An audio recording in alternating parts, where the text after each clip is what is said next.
BBA, BCA, BCom computer కోర్సులో 100% placement లభించే ఏకైక డిగ్రీ కాలేజ్ కూకట్పల్లిలోని I3 డిగ్రీ కాలేజ్ 8367215215.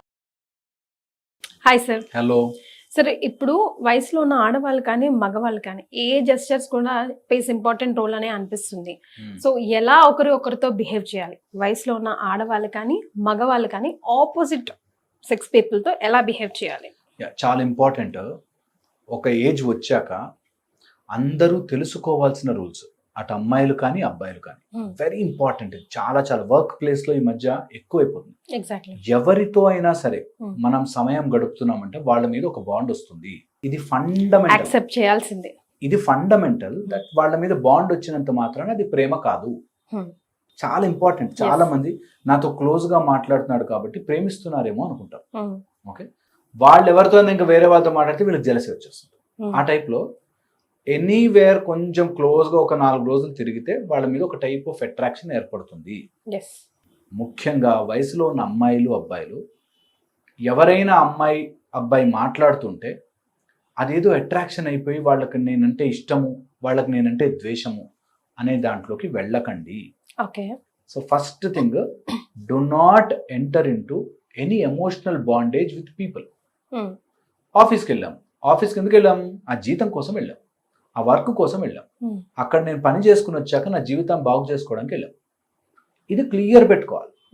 చాలా మటుకు ఏమవుతుందంటే ఆఫీస్కి వెళ్ళాక ఇంకా సీనియర్స్తో క్లోజ్ అయిపోవడము, లేకపోతే ఫ్రెండ్స్తో క్లోజ్ అయిపోవడము, అక్కడ ఉండే కొలీగ్స్ అందరూ ఏం మాట అన్నా దానికి రెస్పాండ్ అయిపోవడము, ఈ టైప్లో దే చేంజ్ ఆ వర్క్ ఎన్వైరన్మెంట్ని మార్చేస్తారు. సో వయసులో ఉన్న అమ్మాయిలు అబ్బాయిలు 23, 22 కొత్తగా జాబ్ జాయిన్ అయిన వాళ్ళు, దే షుడ్ అండర్స్టాండ్, ఎవరితో కొన్ని రోజులున్నా ఒక టైప్ ఆఫ్ బాండ్ ఏర్పడిపోతుంది. ఇది న్యాచురల్. నువ్వు 10 రోజులు ఒక అడవిలోకి వెళ్ళి ఉన్నా అడవితో బాండ్ ఏర్పడిపోతుంది. ఆర్ ఒక చెట్టు దగ్గర ఉంటే చెట్టుతో bond, it's natural by default. So by default. So అవన్నీ కూడా రియల్ ఎమోషన్స్ అనుకోకూడదు. సో ఓవర్గా ఎమోషనల్గా ఇన్వాల్వ్ అయిపోయి నాతో కలిసి ఉన్నాడు కొలీగ్ కాబట్టి వాడితో 10 గంటలకు రాత్రి అయినా తిరుగుతాను, లేకపోతే నా ఫ్రెండే కాబట్టి వాడు ఏ పార్టీకి పిలిచినా వెళ్తాను, ఏ హోటల్కి పిలిచినా వెళ్తాను, అవసరం లేదు. చాలా సింపుల్, చాలా simple and easy. That I don't have to be so emotionally involve in everything. ఇది చాలా ఫండమెంటల్ లాజిక్. 1, ఒక వయసు వచ్చాక అబ్బాయి కానీ అమ్మాయి కానీ ఆపోజిట్ జెండర్ అట్రాక్షన్ ఉంటుంది. ఓకే, కంపల్సరీ ఉంటుంది. ఆపోజిట్ జెండర్ అట్రాక్షన్ ఉంటుంది. నువ్వు చేసేది కాదు, నీ మైండ్లో నువ్వు క్రియేట్ చేసుకున్న స్టోరీస్ వల్ల, నీ బాడీలో ప్రొడ్యూస్ అయ్యే హార్మోన్స్ వల్ల జరుగుతాయి. చాలా సింపుల్. సో దాన్ని సీరియస్గా తీసుకోవాల్సిన పని లేదు. చాలా ఇంపార్టెంట్ ఈ డిఫరెన్సియేషన్ తెలుసుకుని, నేను ఆపోజిట్ జెండర్ ఎవరు చెప్పినా సరే ఆ ఏజ్లో ఒక సిండ్రోమ్ ఉంటుంది, లైమ్ లైట్ సిండ్రోమ్ అని. మన మీదే అందరూ చూస్తున్నారు, నేను ఇప్పుడు ఆ అబ్బాయి కోసం రెడీ అయ్యి రావాలి, ఆ అమ్మాయి కోసం నేను రెడీ అయ్యి రావాలి, నేను ఇలాంటి డ్రెస్ వేసుకోకపోతే అమ్మాయికి ఇష్టం ఉంటుందో లేదో, ఆర్ అబ్బాయికి ఇష్టం ఉంటుందో లేదో అనేటట్టుగా ఓవర్గా ఇన్వాల్వ్ అవ్వద్దు. అక్కడ నుంచే స్టార్ట్ అవుతుంది కదా సార్. అబ్సల్యూట్లీ. సో అవసరము లేదు. ఇది చాలా ఇంపార్టెంట్. థర్డ్ వచ్చేసి, when ever they have another relationship, maintain distance. చాలా ముఖ్యమైనది. ఆల్రెడీ మ్యారేజ్ అయిపోయిన అబ్బాయిలు ఉంటే వాళ్ళ మధ్యలోకి లేకపోయినా సరే ఓ డిస్టెన్స్, 1 hand డిస్టెన్స్ ఉండాలి. ట్రూ టు ఎవ్రీ పార్ట్ అనమాట. ఇది చాలా మంది కాపురాలు కూలిపోవడానికి గల కారణం, ఆఫీస్లో కొలీగ్స్ అండి కలిసి ఉంటాము, కలిసి ఉన్నప్పుడు ఆ మాత్రం అట్రాక్షన్ రాదా అనేటట్టు. సో మ్యారేజ్ అయిపోయింది అంటే యు ఆర్ 10 steps బిహైండ్ వెళ్ళిపోవాలి అంతే. ఏ మ్యారీడ్ అయిపోయిన అబ్బాయితో కానీ అమ్మాయితో కానీ ఆపోజిట్ జెండర్ వాళ్ళు టూ మచ్ క్లోజ్ అవ్వకూడదు. There is a limit. ఒకవేళ అయ్యారంటే వాళ్ళ మైండ్ సెట్స్ ఎలా ఉంటాయండి? అలా అవుతున్నారు అంటే వాళ్ళకి అబ్సల్యూట్లీ దాన్ని డ్యామేజ్ చేసే ఇంటెన్షన్స్ తో వెళ్తారు. ఆర్ క్లోజ్ అవుతున్నారు అంటే ఎంత కామన్ సెన్స్ ఉందంటే ఇది ఎటు వెళ్ళదు, ఇది తప్పు అనే ఆలోచన లేకుండా పెరుగుతారు. So very wrong. వాళ్ళకి మ్యారేజ్ అయిపోయింది, stay 2-3 steps 10 steps far away from them. ఎంత క్లోజ్ అవ్వాల్సిన పని లేదు, జాబ్ చేసామా ఇంటికి వచ్చామా అంతే. ఇది తెలియకపోతే ఎన్నో కాపురాలు కూలిపోతాయి, ఎన్నో కాపురాలు. So once they are married, you don't unnecessary involve. Marriage అయింది కానీ మాకు ప్రేమ పుట్టింది కానీ నిజంగా ఉన్నారు ఇప్పుడు 45-46 పిల్లలు ఉండి, పెద్ద 10th class 12th class పిల్లలు ఉండి ఆఫీస్లో ఆయన్ని ప్రేమించాను. ఎందుకు అంటే ఇంట్లో మా ఆయన సరిగ్గా లేడు, ఆర్ మా ఆవిడ సరిగ్గా లేదు. అసలు నీ తప్పు చేయడానికి అది కారణమే కాదు. ఇంట్లో బాలేడు కాబట్టి నేను బయట తప్పు చేస్తాను, అది పాయింట్లెస్ ఆర్గ్యుమెంట్. అసలు ఎగ్జాక్ట్లీ ఎప్పుడు తప్పే. నీకు అంతగా ఇంట్లో బాగాలేకపోతే డైవర్స్ తీసేసుకుని అప్పుడు ఏదైనా చేసుకోవచ్చు. మరి so very important that you should not entertain any other gender once you are committed or you are in a relationship. ఇది ఎంతవరకనే వెళ్తుంది. నేను చెప్తున్న నంబర్, మీరు కొలీగ్ అని చెప్పి ఇంటికి రోజు పిలుస్తుంటే ఆమెకు నచ్చక నువ్వు పిలవకు ఆమెను రోజు ఇంటికి పిలవకు అని చెప్తున్నా కూడా వెనక గొడవలై డైవర్స్ లేని వాళ్ళు ఉన్నారు. ఆమె ఫ్రెండే కదా, పిలవద్దు. ఫ్రెండే కాదు, నిజంగా మీ మధ్యలో ఏం లేకపోవచ్చు, మరి అయినా పిలవద్దు. That is how you behave, that is how you maintain that strength. That నేను తాగుబోతు దగ్గరికి వెళ్ళను, అది నో మ్యాటర్ వాట్. వాళ్ళు ఊరికే సరదాగా పిలుస్తారు, సాయంత్రం వెళ్ళి కూర్చుంటాను, వెళ్ళొద్దు. నేను తాగుతున్నానా, నేను తాగట్లేదు, అవసరం లేదు. That is so important. That నువ్వు నిన్ను కాపాడుకోవడానికి నీకంటూ ఒక లిమిట్ పెట్టుకోవాల్సిందే.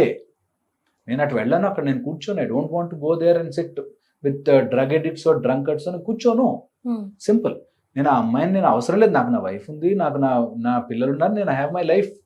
అది good or bad, I will deal with it అనేది చాలా చాలా ఇంపార్టెంట్. ఒక ఏజ్ వచ్చాక ఇవి చాలా ఇంపార్టెంట్ అయిపోతాయి. అండ్ ఒక ఏజ్ వచ్చాక ఆపోజిట్ జెండర్ తో బిహేవ్ చేస్తున్నప్పుడు నో పర్సనల్ డీటెయిల్స్. ఆఫీస్ లో ఉండి ఇంట్లో కష్టాలని చెప్పుకుంటారు. అబ్సల్యూట్ రాంగ్ అది. నీ ఇంట్లో కష్టాలు నీకు అంతగా చెప్పుకోవాలి, కష్టాలే ఉంటే ఓ థెరపిస్ట్ దగ్గరకో డాక్టర్ దగ్గరకో అమ్మా నాన్న దగ్గరికి వెళ్ళి చెప్పుకోవాలి. అంత కష్టాలు ఉంటే రియల్గా నువ్వు you can never reveal it to నీ కొలీగ్కి చెప్పుకున్నాను, నా ఫ్రెండ్స్కి చెప్పుకున్నాను, నో, అవసరమే లేదు. ఎమోషనల్ బాండెడ్ అక్కడే స్టార్ట్ అవుతుంది కదా సార్. అక్కడే మన బాండేజ్ తో పాటు వీక్నెస్ తెలుస్తుంది. Weaknesses, yes. ఇప్పుడు ఒక అమ్మాయి ఇంటికి వచ్చి నా హస్బెండ్ రోజు టార్చర్ పెడుతున్నాడు నన్ను అనగానే వినేవాడు ఓహో అని అనుకోడు, ఓహో టార్చర్ పెడుతున్నాడా, సో నేను క్లోజ్ అవ్వచ్చని ఆలోచిస్తాను. నాకు ప్లేస్ ఉంది, నాకు ఛాన్స్ ఉంది అనేటట్టుగా అవకాశం ఉంటుంది. అలా స్టార్టింగ్ లో అనుకోకపోయినా they slowly become close. So అది తెలుసుకుని షుడ్ నాట్ డూ దిస్. ఎందుకు లైఫ్ ని మిజరబుల్ చేసుకోవాలి అనవసరంగా? ఎప్పుడు రాంగ్ అవుతుంది అది. నువ్వు ఎంత కవరప్ చేసుకోవాలనుకున్నా రాంగే. ఎందుకంటే మనం ఇక్కడ తప్పించుకోవచ్చు, అక్కడ తప్పుకోలేము, మరి ఆ లింక్ తప్పించుకోలేము. సో ఎంతటి క్లోజ్, ఎంత కష్టం వచ్చినా సరే either you solve it there or ఇంకెవ్వడికి చెప్పేసుకుని వాళ్ళకి క్లోజ్ అయిపోయి వాళ్ళకి హగ్గులు ఇచ్చేసి అవసరం లేదు. అదే మేము ఫ్రెండ్స్ అండి, ఆ మాత్రం షేర్ చేసుకోకపోతే చేసుకోకూడదు. అదే లాజిక్ అక్కడ. ఫ్రెండ్స్ అయినా సరే నువ్వు హగ్ ఇచ్చుకుని చెప్పుకుని నువ్వు మాట్లాడుకునే అవసరం లేదు. ఎందుకంటే ఇప్పుడు వాళ్ళ సపోర్ట్కి వస్తే వీళ్ళు ఊరుకోరు. వీళ్ళు నువ్వెవడిలా సపోర్ట్ చేయడానికి గొడవలు పెరుగుతాయి. నీకు నిజంగా అంత షేరింగ్ చేసుకోవాలంటే ఇది ఫినిష్ చేసేసుకుని వెళ్ళొచ్చు. So there is a method for it. So that way safe ఉంటారు. లేకపోతే గొడవలు పెద్దవై నేను చూసాను అట్లాగా 4-5 రిలేషన్స్ పెట్టుకుని ఆఫీస్లో ఒకళ్ళు, కొలీగ్స్ దగ్గర ఒకళ్ళు, ఫ్రెండ్స్ దగ్గర ఒకళ్ళు, పక్కింట్లో ఒకళ్ళు, ఇట్లాగా చాలా మంది ఉంటారు. అది అంతటికి మూలం తీసుకెళ్తే అప్పుడు మాకు తెలిసిన నా భార్య నన్ను పెట్టిన టార్చర్కి నేను ఏం చేయాలో తెలియక అలా అని కవర్ చేసుకుంటాం.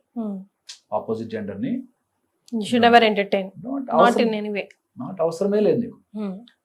ఆ గ్యాప్ పెట్టుకుంటే క్రైమ్ తగ్గిపోతుంది, ప్రాబ్లం తగ్గిపోతుంది, కష్టాలు తగ్గిపోతాయి. ఇది గుర్తుపెట్టుకోవాలి. ఇంకొక ఫండమెంటల్ లాజిక్ చెప్తాను ఇక్కడ. ఆపోజిట్ జెండర్ దగ్గర ఉండే ఏజ్డ్ పీపుల్ దగ్గరగా ఉంటే వాళ్ళు ఒక టైప్ ఆఫ్ కేరింగ్ చూపిస్తున్నట్టు, మనల్ని అర్థం చేసుకుంటున్నట్టు, మన సమస్య వాళ్ళకి తెలిసిపోతున్నట్టు కొన్ని ఫీలింగ్స్ వస్తాయి. వాటిని be very vigilant and stop it. నేను చూసాను ఒక స్కూల్ టీచర్ పిల్లలకి అంత క్లోజ్ అయిపోయి, ఒక అమ్మాయికి ఎంత క్లోజ్ అయిపోయాడంటే వాళ్ళు ఇంకా చెయ్యరాని తప్పులన్నీ చేశారు. సో పాయింట్ ఇస్, నువ్వు ఏదైనా కానీ ఒక ఏజ్డ్ వ్యక్తిని చూస్తే as a opposite gender you should never move. Finish and clear. అది చేయడం వల్ల తప్పులే పెరుగుతాయి తప్పితే నీ ప్రాబ్లం సాల్వ్ కాదు. నువ్వు పొయ్యిలోంచి పెన మీద పడ్డట్టే. ఈ ప్రాబ్లమ్ ని సాల్వ్ చేసుకోవడానికి ఇందు మొదలెట్టి ఇది ప్రాబ్లం అవుతుంది. చాలా ఇంపార్టెంట్. అండ్ ఒకవేళ ఏజ్డ్ పీపుల్ మధ్యలోకి అలా వెళుతున్నట్లయితే ఫైనాన్షియల్లీ బీ వెరీ కేర్ఫుల్. మొత్తం డ్రైన్ అవుట్ చేసి వదిలిపెడతారు. So very very important. Financial గా చాలా కేర్ఫుల్ గా ఉండాలి. చాలా ఇంకా చాలా ఉన్నాయి చెప్పుకుంటే, but for now I think information. So ఇవన్నీ కూడా జనరల్ గా పిల్లలందరూ చేసే మిస్టేక్సే. మా దగ్గరికి వాళ్ళకి- వచ్చేవాళ్ళే ఎంతమంది ఇలా సఫర్ అవుతూ వస్తారు. Yeah. అట్లా అంటే ఆ రోజు మా హస్బెండ్ ఎలా తాగొచ్చి కొట్టాడు మీకు ఏం తెలుసండి? కరెక్టే, తాగొచ్చి కొట్టాడు తప్పు, దానికి డీల్ చేయి, దానికి గొడవ పడు, దానికి డైవర్స్కి వెళ్ళు, లేకపోతే పోలీస్ స్టేషన్కి వెళ్ళు, కంప్లైంట్ గట్టిగా ఉండు. అది ఆసరాగా చూపించి తప్పు చేయకు. మా ఆవిడ నన్ను టార్చర్ పెడుతుందా, నేను బయటకు వెళ్ళి తాగేసి వస్తా, తప్పు. ఏమన్నా టార్చర్ పెడుతుందా, నువ్వు డీల్ చేయి, ఆమె సెట్ చేయి, పోలీస్ కంప్లైంట్ ఇయ్యి, డైవర్సీ, లేకపోతే గట్టిగా మాట్లాడు, తేల్చుకో, కౌన్సిలింగ్ ఇప్పించు, ఓకే. బట్ మా ఆవిడని టార్చర్ పెడుతుంది కాబట్టి నేను మందు తాగి రోడ్డు మీద పడిపోతా, తప్పు. ఇదో రకం అయితే ఇంకొక రకం ఉంటారండి. ఇంకా అంటే ఈ అమ్మాయి ఇలా చేసింది కాబట్టి, ఈ అబ్బాయి ఇలా చేసింది కాబట్టి, ఆ జీవితంలో నేను ఇంకెవరిని నమ్మను. అలా ఆపోజిట్ లో అయిపోతారు. దట్ నేను ఇంకెవ్వరిని నమ్మనేటట్టుగా ఒక కండిషన్ లోకి వెళ్ళిపోతారు. వీళ్ళు ఎంతసేపు వాళ్ళ జీవితాన్ని ఆస్వాదించకుండా ఒక షెల్ లోకి వెళ్ళిపోయి ఒక డర్టియస్ట్ బ్లాక్ లోకి వెళ్ళి అక్కడ బతుకుతుంటారు. అది తప్పు. ఎవరు ఏది చేస్తున్నా సరే నీ life has to be happy. Happiness నీ లోపల వెతకాలి కానీ పక్కన వాళ్ళ దాంట్లో వెతకకూడదు. అంత మటుకు ఇచ్చేయకూడదు అసలు. అబ్సల్యూట్లీ. సో మిస్టేక్ నీదే కాబట్టి నువ్వే కరెక్ట్ చేసుకోవాలి. అబ్సల్యూట్లీ.